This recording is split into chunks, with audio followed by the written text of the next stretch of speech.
My name is Dorian Hale.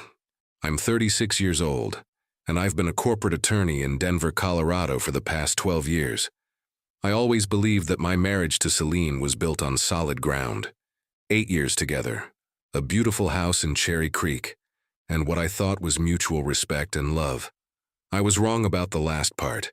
If you enjoy stories of cold-blooded revenge and gripping plot twists, like this video and subscribe to the channel now.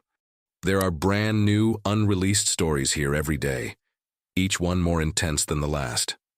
March 15th started like any other Tuesday morning.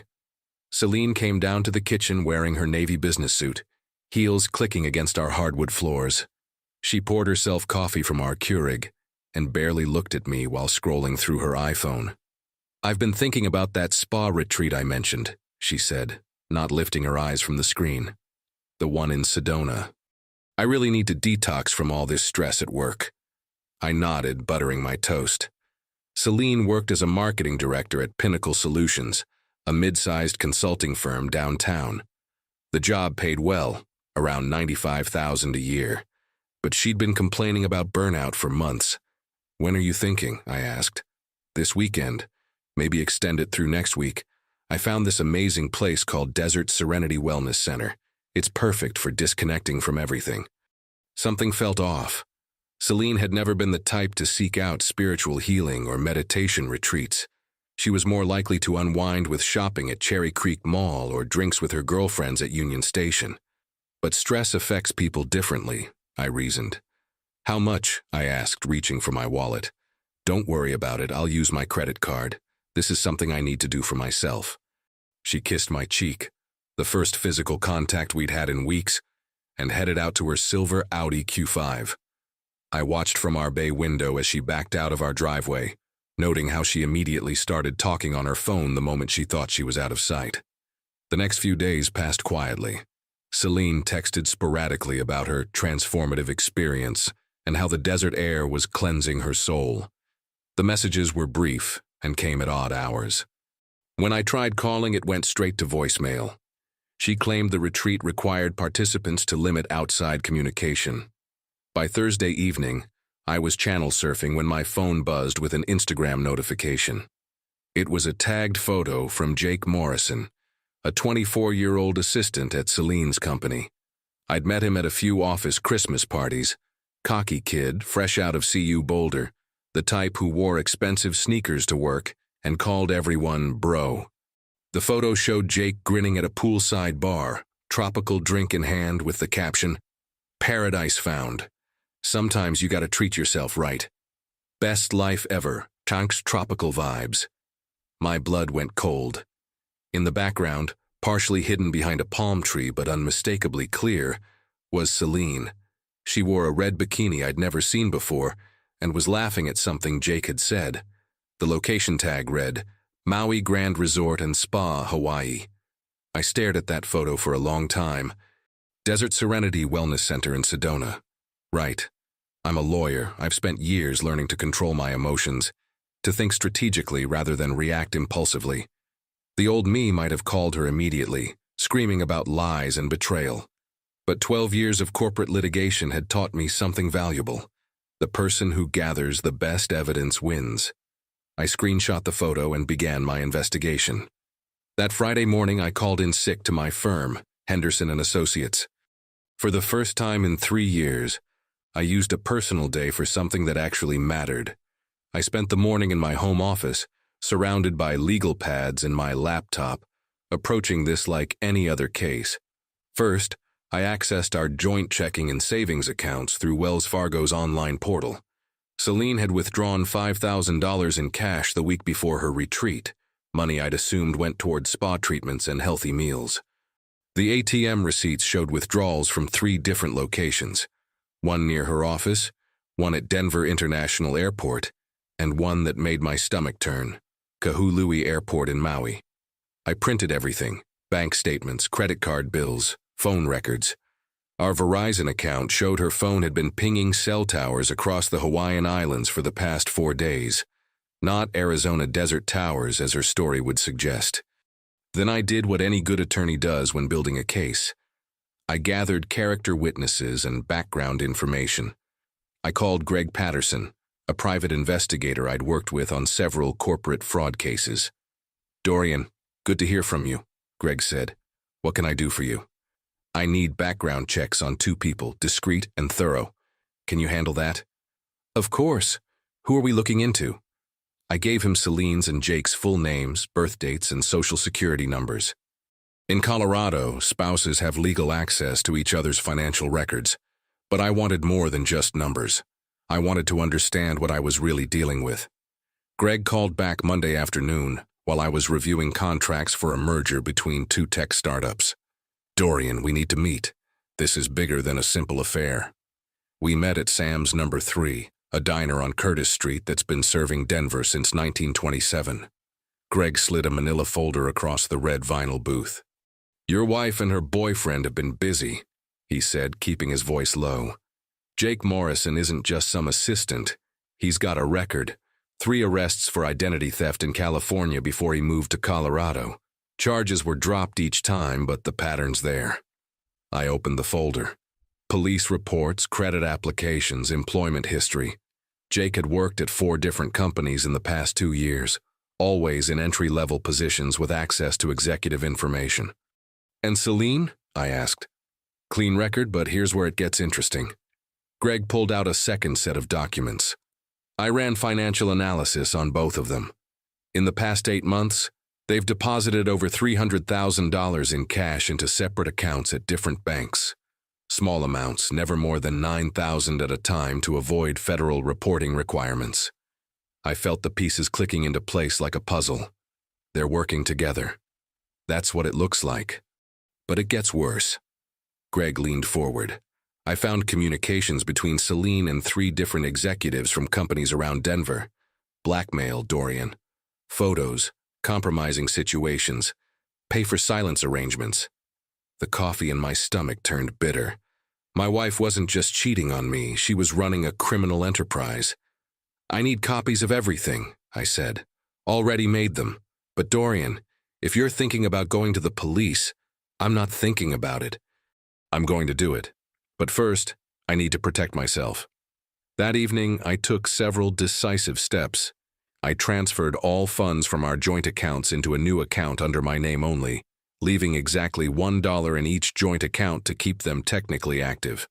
Colorado is an equitable distribution state, so I was entitled to protect marital assets from criminal activity. I called a locksmith and had every lock in our house changed. New deadbolts, new garage door codes, everything. Then I called our security company and changed all the access codes, removing Celine's fingerprint and key fob access. Next, I contacted Michael Brennan, the senior partner at Pinnacle Solutions. Mike and I had worked together on several deals over the years, and I knew he valued integrity above everything else. "Mike, I need to report a serious compliance issue involving one of your employees," I said. "What kind of issue?" "Celine Hale is engaging in criminal activity that could expose your firm to massive liability. She's using her position to target executives for blackmail schemes." The silence on the other end lasted nearly 10 seconds. "Can you prove this?" he asked finally. "I have documentation, bank records, communications, evidence of multiple victims. This needs to be handled immediately before it destroys your company's reputation. Bring me everything tomorrow morning. 8 a.m. sharp." Wednesday morning, I sat in Mike's corner office on the 20th floor of Republic Plaza, watching his face grow paler with each document I presented. Bank deposits, email printouts, photos of Celine and Jake with various business executives in compromising situations. "Jesus Christ," Mike whispered, studying a particularly damaging photo. "This is David Kellerman from Mountain States Energy. If this gets out..." "It won't, if you handle this correctly," I said. "Fire her immediately. Cooperate fully with law enforcement. Distance your firm from her actions before the FBI gets involved." "The FBI? Wire fraud, extortion, conspiracy across state lines. This is federal territory now." Mike picked up his phone and called HR. Within an hour, Celine's employment was terminated, her company credit cards canceled, and her access to all Pinnacle systems revoked. I drove home that afternoon feeling something I hadn't experienced in months: control. For the first time since discovering that photo, I knew exactly what would happen next. Celine would return from her fake retreat to find her entire world dismantled. No job, no access to our house, no access to our money, and soon, no freedom at all. The best part? She'd done it all to herself. Thursday evening, I was in my study reviewing case files when I heard a car door slam in the driveway. Through the window, I watched a taxi pull away as Celine walked toward the front door, dragging a bright pink suitcase behind her. She looked tanned and relaxed, her hair lightened by the Hawaiian sun. I heard her key turn in the lock, then the frustrated jiggle when it didn't work. She tried again, then knocked. "Dorian, the key isn't working. Can you open the door?" I took my time walking to the foyer, savoring the moment. When I opened the door, her smile faded immediately. "What's going on? Why doesn't my key work?" "Come in," I said, stepping aside. "We need to talk." She entered cautiously, leaving her suitcase by the door. Her eyes darted around the living room as if something had changed, though everything looked exactly the same. "How was Sedona?" I asked, settling into my leather recliner. "It was transformative, really peaceful. I feel so much better." She sat on the edge of the couch, her body language tense. "Why did you change the locks?" I pulled out my phone and showed her Jake's Instagram photo. Her face went white. "I can explain," she started. "I'm sure you can. But let me explain something first." I leaned forward. "Your employment at Pinnacle Solutions was terminated Wednesday morning. Your company credit cards have been canceled. Our joint accounts have been frozen by court order pending a criminal investigation." Her mouth opened and closed like a fish gasping for air. "Criminal investigation?" she whispered. "Wire fraud, extortion, conspiracy. The FBI will probably want to talk to you soon." Celine stood up abruptly, her hands shaking. "You don't understand. It's not what it looks like." "Really? Because it looks like you and Jake Morrison have been blackmailing executives for months. It looks like you've deposited over $300,000 in illegal proceeds. It looks like you used your position at Pinnacle to identify targets and gain access to compromising situations." She began pacing around the living room. "Those men deserved it. They're all corrupt, cheating on their wives, making deals under the table. We were just what? Extorting them. That's still a federal crime, Celine." She stopped pacing and stared at me. "How do you know all this?" "I'm a lawyer. Research is what I do." I stood up and walked to the fireplace mantel where I'd placed a neat stack of documents. Bank records, communications, photographs, witness statements, everything the FBI needs for a conviction. "You turned me in?" Her voice cracked. "Your own wife?" "My wife wouldn't lie to me about spa retreats while running criminal schemes. My wife wouldn't steal from our joint accounts to fund Hawaiian getaways with her 24-year-old boyfriend." Celine sank back onto the couch, her head in her hands. "What happens now? Now, you call a criminal defense attorney, a good one. You're going to need it." My phone buzzed with a text message. I glanced at it and smiled. Actually, that might not be necessary much longer. Jake was arrested an hour ago at Denver International Airport trying to board a flight to Mexico City. He had $50,000 in cash and a fake passport. Celine's head snapped up. "Jake was arrested?" Turns out he was already under investigation for identity theft in California.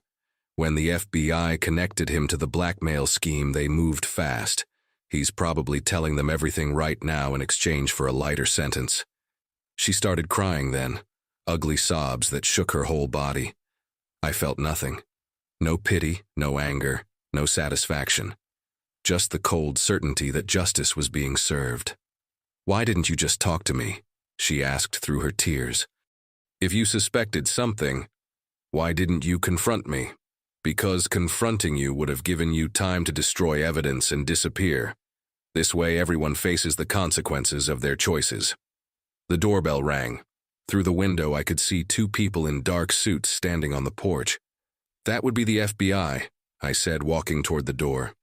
Agent Sarah Martinez and Agent Robert Chen introduced themselves with professional courtesy. Celine remained on the couch, no longer crying, but staring at the floor with empty eyes.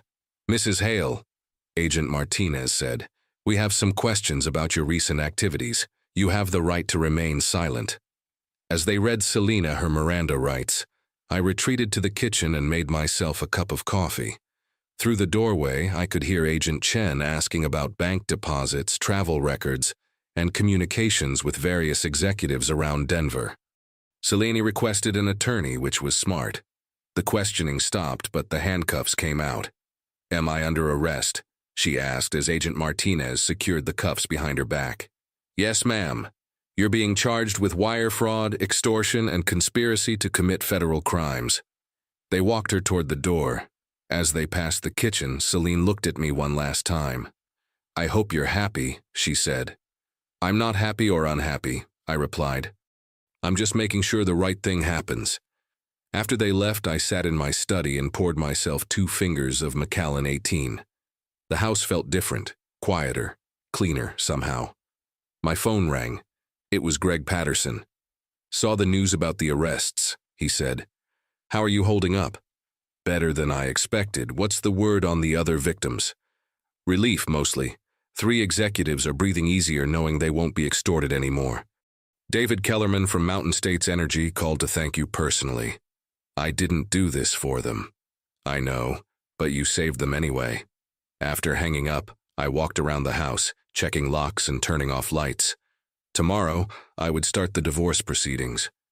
Next week, I would testify before a federal grand jury. But tonight, for the first time in months, I would sleep peacefully. The truth has a way of making everything else fall into place.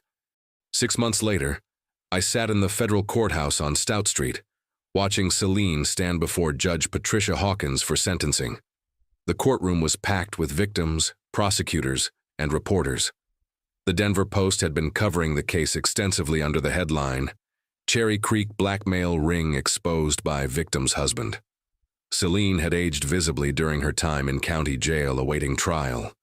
Her hair had grown out, showing gray roots she'd always been careful to hide. The designer clothes were gone, replaced by an orange jumpsuit that hung loose on her diminished frame. "Mrs. Hale," Judge Hawkins said, "you've pled guilty to 14 counts of wire fraud, 8 counts of extortion, and conspiracy to commit federal crimes. The prosecution has presented evidence of damages exceeding $600,000 to 7 victims across Colorado and Wyoming." I watched Celine's shoulders shake as the full scope of her crimes was read into the record. Jake had indeed cooperated with federal prosecutors, providing detailed testimony about their operations in exchange for a reduced sentence of 3 years. His cooperation had revealed the true extent of their scheme, far beyond what even I had discovered. The court sentences you to 8 years in federal prison, followed by 3 years of supervised probation. You are ordered to pay full restitution to all victims, totaling $618,000. 8 years. Celine would be 42 when she got out, assuming good behavior. Jake would be 27 when he finished his 3-year sentence. Their lives were effectively over. As the bailiff led her away, Celine looked back at me one final time. I saw no anger in her eyes anymore, just exhaustion and regret. I felt nothing. Outside the courthouse, several of the victims approached me. David Kellerman from Mountain States Energy shook my hand firmly. "Mr. Hale, I can't thank you enough. What you did took tremendous courage. I just did what any citizen should do when they discover criminal activity." "Still," said Patricia Stein, CEO of Stein Marketing Group, "you could have handled this quietly, gotten your divorce and moved on. Instead, you made sure justice was served for all of us." She was right, of course. I could have confronted Celine privately, demanded a divorce settlement, and let her criminal activities continue. But that wouldn't have been justice. That would have been complicity. The legal proceedings had taken their toll on my career at Henderson and Associates. Too many days in court, too much media attention, too many distractions from billable hours. In July, managing partner William Henderson called me into his office. "Dorian, you know we value your work here," he said, settling behind his massive oak desk. "But the firm needs to maintain a certain profile. All this publicity—" "I understand," I said. "You're letting me go." "We're restructuring. Your position is being eliminated. but we're offering a generous severance package and, of course, excellent references. I wasn't surprised. Law firms hate controversy, even when their attorneys are the heroes of the story. But I'd been planning for this possibility since the arrests. 2 weeks later, I opened Hale Security Consulting in a small office in Lodo, Denver's lower downtown district. My specialty: helping corporations identify and prevent internal fraud schemes. My first client was Pinnacle Solutions, ironically enough. Mike Brennan wanted to ensure nothing like the Celine situation could happen again. "You have a unique perspective on how these schemes work," he told me during our initial consultation. "You've seen it from the inside." Within 6 months, I had 12 corporate clients and a waiting list. Companies throughout Colorado and beyond wanted my expertise. I hired 2 investigators, a forensic accountant and a data analyst. What started as personal revenge had become a thriving business built on preventing others from experiencing what I'd gone through. The divorce was finalized in October. Since Celine was incarcerated and facing massive restitution payments, I received the house, our investments, and both vehicles. Colorado's equitable distribution laws worked in my favor when one spouse is a convicted felon. I sold the Cherry Creek house in November. Too many memories, both good and bad. Instead, I bought a modern condo in Union Station with floor-to-ceiling windows overlooking the mountains. It felt like a fresh start. On New Year's Eve, I hosted a small party for my team and some clients. Standing on my balcony, looking out at the Denver skyline, I reflected on the past year. I'd lost a marriage, but gained something more valuable: the knowledge that I could handle anything life threw at me. Patricia Stein approached me with a glass of champagne. "Any regrets, Dorian?" I thought about it seriously. "About exposing the crimes? None. About the marriage ending? I regret that it came to that, but I don't regret how I handled it." "What's next for you?" "Growth. I've got companies in Phoenix and Seattle wanting to hire us. There's talk of franchising the consulting model. Apparently, corporate fraud prevention is a growth industry." "And personally?" I smiled. "I'm learning to trust my instincts again. When something doesn't feel right, I investigate rather than ignore it. That's served me well professionally. I expect it will serve me well personally, too." Last month, I received an unexpected letter from the Federal Bureau of Prisons. Celine was requesting to add me to her approved visitor list. I threw the letter away without responding. Some chapters of your life need to stay closed. The most satisfying part of this whole experience wasn't seeing Celine in handcuffs or watching Jake plead guilty. It was realizing that I'd built something positive from the ashes of betrayal. Every company I help, every fraud scheme I prevent, every executive who sleeps better knowing their organization is secure. That's my real revenge against what they did to me. Celine and Jake thought they were smart enough to manipulate the system. But they forgot one crucial detail. Sometimes the system fights back. And when it does, it fights with lawyers who understand that the best revenge isn't personal satisfaction. It's ensuring that justice serves everyone. In the end, I didn't just survive their betrayal.